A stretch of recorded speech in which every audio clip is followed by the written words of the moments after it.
This is the Spurs POSTCAST, your instant game reaction for the San Antonio Spurs. Part of the Locked On Podcast Network, your team every day. You know, sometimes there are games during the holiday season that you head out to and you go out with the family and just go in to, get the holiday experience in. And then there's games like tonight for the San Antonio Spurs, the first of two games against the best team in the league. And you're heading into a gymnasium that is probably the most lively that it's been in over half of a decade, and the team turns out in the loudest of fashion and the most fun of fashion to send their team into Christmas on a high note. Welcome into the Spurs POSTCAST right here on Locked On Spurs, part of the #1 podcast network, the Locked On Podcast Network. He, of course, NBA champion Devin Brown. I'm Casey Viera at the site of the crime of a 130-110 victory tonight for San Antonio, taking the first of two games against the Oklahoma City Thunder this evening at the Frostbank Center. My friend, this was a night that the Spurs knew that there was going to be the microscope there. They knew that there was a chance to prove themselves, not only tonight, but Thursday as well. And it was important to go out and get this first one and get it out of the way. Their second consecutive win against the best team in the league. And now we might be having a conversation about whether or not the Spurs are the team that has Oklahoma City's number. Hey, what a night. The Spurs gave the city of San Antonio the best gift in the world, not only beating the Thunder, but playing excellent team basketball. Casey, let's get into it. This is what you'll be talking about. All right, so the bullet points coming up into this point of the game. Whatever it is, you knew the sub-headlines that this was a San Antonio Spurs team that was out to prove something, and they were going to go punch for punch, trying to build off when they knocked this team off, the Oklahoma City Thunder in the Emirates Cup semifinals. And for the first half played like a game that Oklahoma City came in here and knew that we're not going to let you do what you did last time. OKC going into the break with a 2-point advantage. Victor Wembanyama was questionable coming into this thing. He did play, he did come off the bench, and he did play well, largely inconsequential in the first half. The two teams played to something very similar, if you will, through most of the third quarter. Spurs get a little bit of a flurry and a little bit of a boost at the back end of the frame. We're going to hit on that in just a minute. But ultimately, some big-time buckets put San Antonio up 87-82 after 3 quarters of play, spearheaded by 6 Oklahoma City turnovers that ultimately leads to points. So San Antonio goes out to a 5-point lead to start the fourth quarter. SGA comes out. SGA had 29 tonight. He comes out. He hits the first 2 buckets, and it's an 87-84 game. And how does San Antonio respond? They go on an 11-2 run in not even 2 minutes to blow that thing up to 98-86, expand that run to 16-4, go up 105-90. And from that point forward, OKC didn't get closer than that. Spurs go on to win 130-110, finish the fourth quarter 43-28, plus 15 in the fourth. And as a result, my friend, we're having a lot of interesting conversations about this Spurs team now. Yeah, there was a lot of things that I picked up on, Casey, as far as, the start of the game. OKC came out, played the way they wanted to, got off to an early start. They were up 7 or 9, something like that. But the Spurs just kept, hitting shots after that. And like you said, through that second quarter, you got Wemby and the second unit in there. Those guys played great. Keldon was great all night long. And, the Spurs were taking punches and they were giving punches. But where was the game won, Casey? 60 points in the paint for San Antonio. We're usually on the other side of that when teams come in and have their way in the paint. The Spurs played well in the paint tonight. Another key is holding Shai to 7 free throws.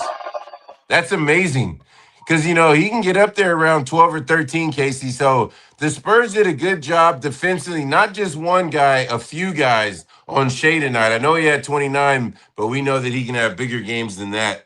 Yeah. Go ahead. Yeah, go ahead. I'm listening. No, I was going to say, got so excited.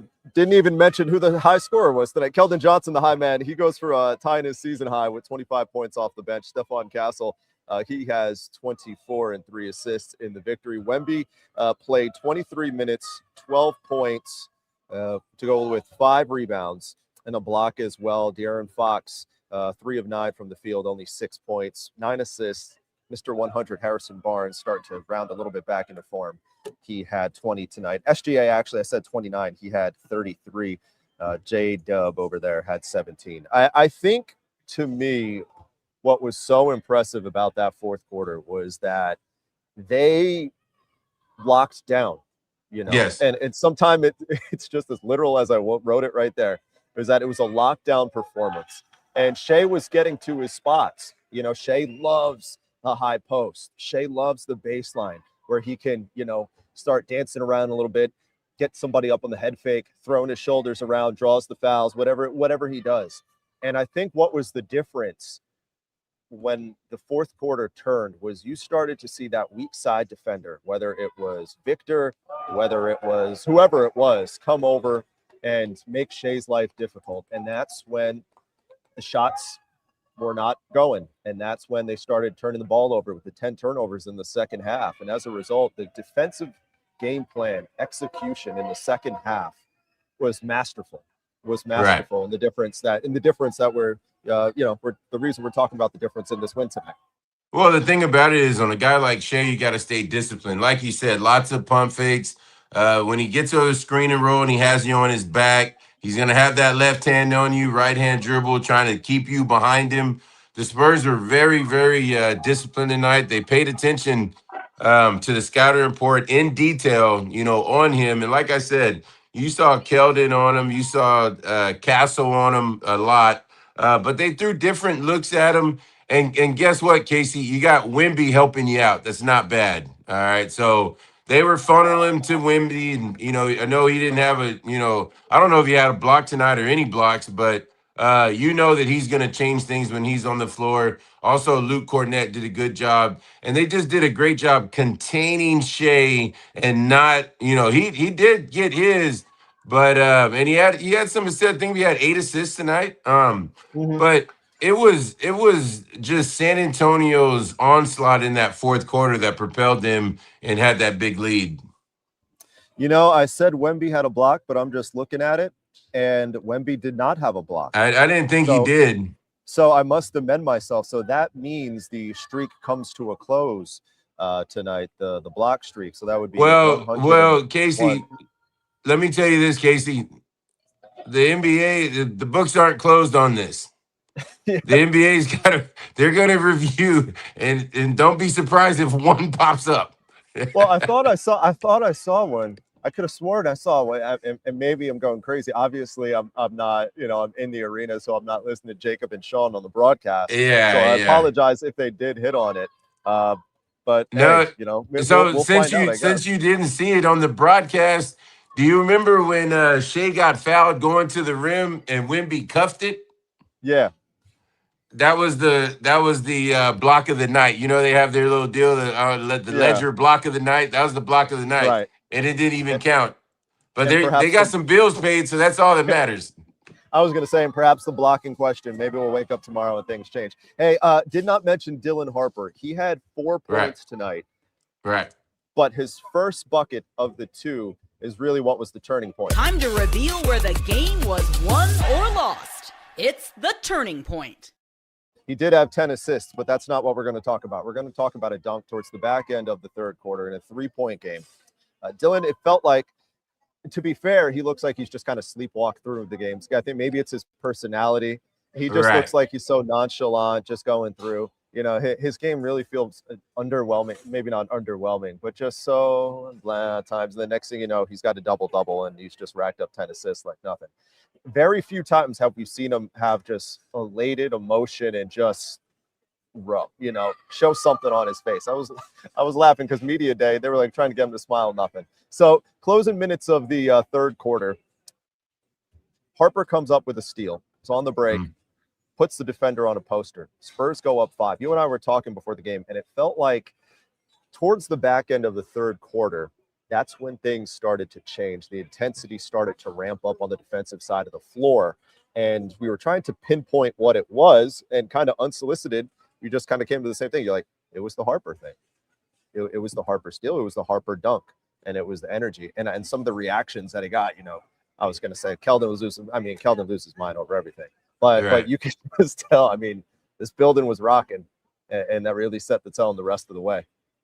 So what was important about it is he takes off and he dunks it with his right hand. He was soaring through the air. He looked like a young Devin Brown in that Spurs jersey. Now, you bring up a great point when you say about his persona, his personality, and things like that. Could you imagine going to recruit that kid in high school and you're like, what they want me to come see? He's so nonchalant. And then he throws a 30 or 40 piece on you, and you're like, oh, okay, yeah, we'll call him back. But that's just the way he plays, Casey. He had, point-wise, 10 points. Yeah. But, it was a slow night for him, but just his energy, commanding that second team, being able to handle the pressure from OKC, getting the ball to guys in their spots, mainly meaning Wemby, it was still a good night for him. I'll tell you what, I've been, and I tweeted this out there, and I'll say it again. I've been living in San Antonio since 18, covering the team since right after the 19 postseason. My first assignment was covering the 2019 NBA draft, the Keldon Johnson draft. And obviously, since that point, it has been a lot of mediocre basketball that has been played here. And this building has been dead at times. Since that day, I think Spurs fans have been waiting for kind of like a moment like tonight, because this place 15 minutes before tip, it was rocking. And when the Harper dunk, the Wemby 3 early in the fourth quarter, there was just plays and play. Even beyond that, just the energy, the atmosphere from the opening tip, it felt different in here. And honestly, in the, I guess, soon to be 6 years now that I've been covering the team, this was the loudest I felt like the building has been. And so fantastic work to everybody who turned out. Fantastic work by the Spurs team showing up for the moment. And now the conversations are going to get bigger, because every time, we want to move the goalposts with these guys and be a little more skeptical. And, I'm guilty of it too, because maybe I just kind of want to leave no stone unturned with these guys. They crossed that marker, and they did it again tonight in front of a very deserved fan base. Let it out. Yeah, so tonight was excellent. Let's talk locker room. What's being said in the locker room right now. There's going to be a lot of people patting you on your back. All right? This is what made Pop great. This is what's going to make Mitch great. A lot of people are going to be patting you on your back. Hey, it's one game. It was scheduled. Now, all they've done, Casey, is they set the tone for what is going to happen a couple nights from tonight on Christmas night on national television. You better be ready to go in that one. All right. So there's not going to be a whole lot of champagne in the locker room tonight. Hey, you got your job done at home.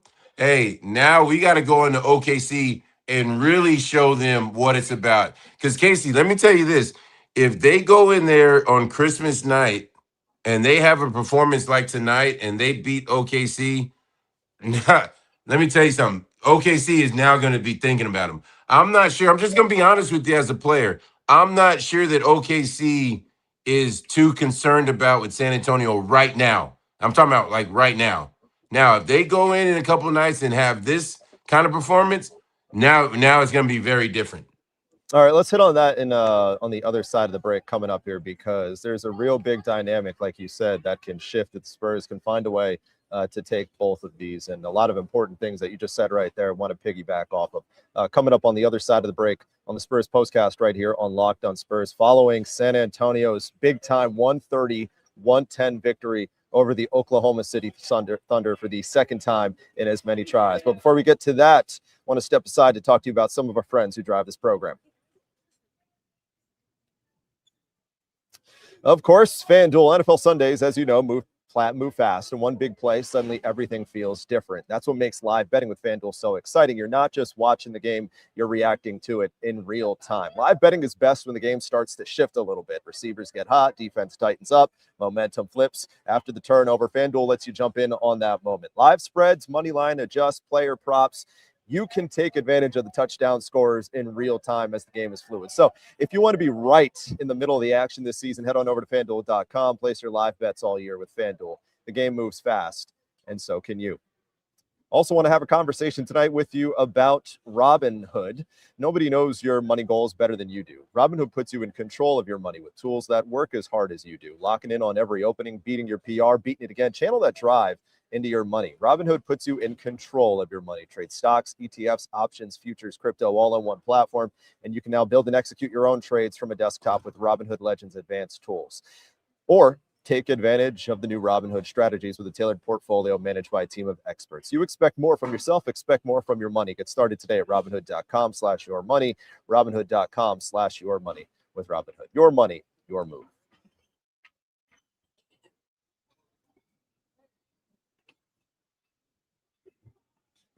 $130 to $110 is what the final scoreboard reads tonight here at the Frost Bank Center as the Spurs take the first of two meetings between tonight, Tuesday, and Christmas Day on Thursday. Devin, you said a lot of good stuff before the break there. And OKC is, they're they got the championship medal, so they're not, they're not getting lost in this. They're on alert. They're on alert for sure because you don't want to face the second best team, at least by record in the conference, and have the force that they did. But I think that kind of applies for everyone. You brought up a good point that if they were the Spurs to win a third time in as many tries, and you said then they're put on notice. Where is it, aside from, I guess, the obvious of the win-loss, losing 3 times, what makes it that aspect of it, okay, we're on notice now, they have our number in your mind? Well, where it starts is why OKC plays the way that they do, why they've established and have the foundation that they have, right? They want to be the number 1 seed. That means when it comes to the playoffs, you have to beat us on our home floor. That's why they're very good at home, all right? And that's why they've been very good. You get a game 7, in OKC, that's like one of the hardest places to play. Just like, when I was with San Antonio going to the Staples Center when it was called that, having to win either a game 6 or a game 7, those are hard games to win. So OKC is, positioned themselves well, but now, here comes San Antonio.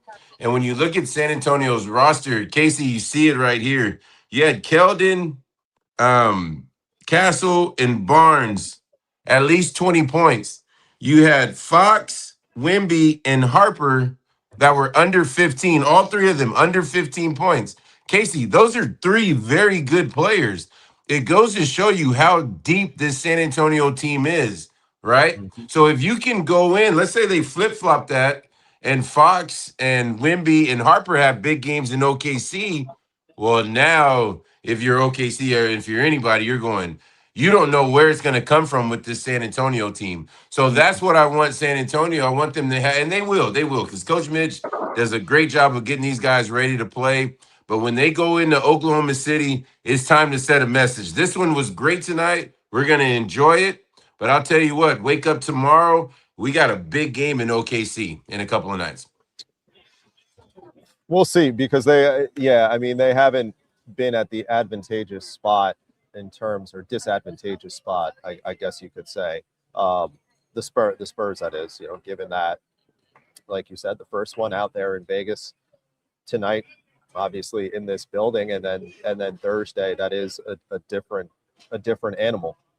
That's going to be a different beast. And I think the good thing, though, now is that regardless of what happens Thursday, and you don't want to go in with this mindset, you feel like you're kind of playing with house money a little bit because you've beaten them twice in as many tries. And if you lose in their gym, you don't say whatever, but you already know that you beat them twice.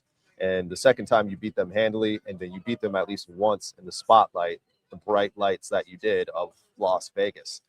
So if Christmas doesn't go their way, which it might not, because I have a hard time believing that OKC, you never know, this OKC championship medal team's going to go out and throw up a clunker on Christmas to the point that, this fourth quarter that they had tonight is going to continue over. I don't think that's going to be the case. I think this will be a different Oklahoma City team that you saw in the fourth quarter tonight that comes out there ready to battle. I am guilty. I've, like I said before, this team continues to just meet benchmarks. And the fact that, like you said, they put up a $130 tonight with Fox scoring 6, Wemby scoring 12, Vassell scoring 17. I guess that's not too par. It's kind of par for the course. That's what he does. 56% from the field. Yeah. You wait for things to level off and to the ends, just to even things out. But I don't know. I don't know when that's going to happen. And I think the narrative night by night continues to be rewritten with this team. And that's why I can't wait for Thursday. Thursday's going to be fantastic. Yeah, well, that's what makes doing these postcasts great. Then because you can't come up here with a script, like especially with this San Antonio team, like you have no idea what's gonna go on. Like if you and I and Coach Mitch were to sit down and go, hey, look, man, you're gonna win this game. But Fox is going to have 6 and Wemby 12. He'd walk out on us, Casey. He'd walk out. Yeah. But that's how this basketball team is. You just never know. But that's how San Antonio has always liked it because, you're going to get it from just about everywhere. I just saw our guy Ron Harper walk out the building. He's here? Yeah, he's in town. I just saw him walk out. I think it's kind of Last time he was in that building, MJ was putting up like 30. Tell him, don't do that. And Dylan, I think played much better than he did the first time we saw Harper on TV in Cleveland. But I think combined between the two nights, I think he put up 5 points because I think he only had 1 in that Cleveland game and then 4 tonight. Yeah, well, Casey, I was wondering because he didn't have a great night in Washington. I was like, oh, I hope Pops must have been there. I think Pops will be happy, and you got to see. I wasn't around when Ron was Dylan's age, but if Ron could get up like Dylan got up tonight, more to him. Hey, our player of the game tonight is a guy who's always getting up around here. This is the Locked On Player of the Game. Fantastic moment tonight for Keldon Johnson. The guy who's been through it, who's been a part of these things for better, for worse, really a whole lot more for worse, showing up, tying his season high on this team in front of probably the best crowd that they've had in years. He earned it. He deserved it. Hey, Casey, I don't have a cowboy hat. I put my cowboy hat on because, anytime Keldon wins player of the game, that's every time you see him around town, he's got a cowboy hat on. But congratulations to him. The energy, the passion that he plays with, he's a true San Antonio Spur. All the old school guys like myself really enjoy watching Keldon play. He did his thing tonight, had the 3-ball going, had the little crossover, got in with the 2-hand dunk. Made my back hurt when he dunked it, but it was a nice dunk. And so our hats are off to Keldon. Great job tonight. And collectively, a great job as a whole by the San Antonio Spurs team. One of the best fourth quarters in recent memory, if not the best fourth quarter that they've had in recent memory, top to bottom, finding a way to do it. And we haven't even mentioned the job that Mitch Johnson did along the way to, really turn the tide of that fourth quarter himself and make the adjustments, and a very hard-fought, very well-deserved victory to start Christmas week off on a high note for this Spurs team, the first of 3 games that they do have. Obviously, the next time we get together, it's Christmas Day. Devin and I, we're going to take a step. Yeah, we'll step aside from stuffing our faces. We'll hop on here for a half hour, and we'll talk about hopefully a Spurs victory, what's going to be a very, very interesting Thursday afternoon in Oklahoma City. And as we always do when we put a bow on these things, we shout you guys out because your engagement tonight was fantastic. It really spoke to, kind of a microcosm of what was inside this building tonight too. The engagement was fantastic. I think we're going to probably end up putting up some record engagement this evening. So we appreciate you guys. You're the ones that drive the program. You're the ones that make this fun and the reason this is all possible. Spurs 130, Thunder 110 tonight in the first of 2 games. Let's do it again on Thursday, my friend. So for Mr. NBA champion Devin Brown, I'm Casey Viera. Enjoy your Christmas if we don't talk to you, but hopefully we do come Thursday night.